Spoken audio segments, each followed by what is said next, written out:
Hey guys, I'm going to show you how to make these chocolate chip peanut butter chickpea blondies.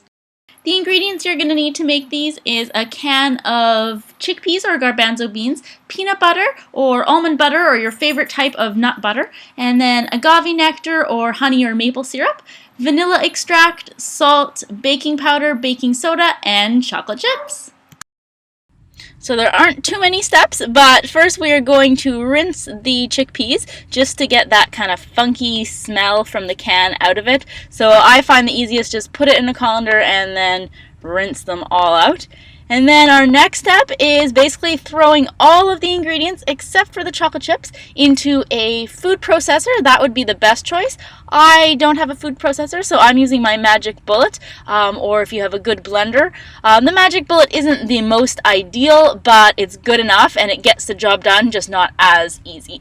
So put all of the garbanzo beans into your food processor or container, and then we are going to put half a cup of your nut butter, so in my case I'm using peanut butter, and then a third of a cup of agave nectar / maple syrup or honey, and then about 2 teaspoons of vanilla extract. I'm just kind of eyeballing it, but you can measure it exact if you want to.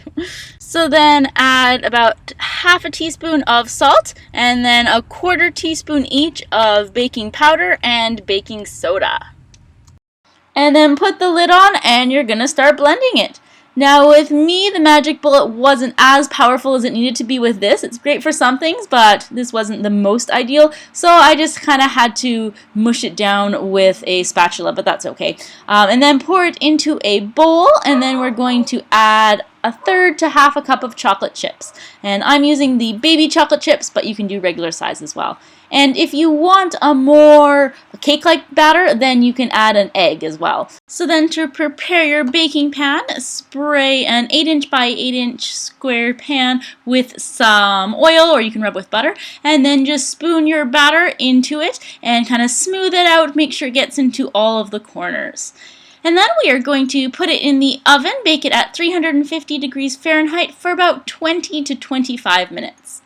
When it's done, you will see just along the edges they're slightly brown, and you want to let it cool in the pan on top of a cooling rack for about half an hour or so, and then it is done, and you can cut them into squares or whatever shapes and sizes you want, and then you can pop them out and they come out perfectly, and you can put them on a plate. So I hope you guys try this recipe and let me know how you like it.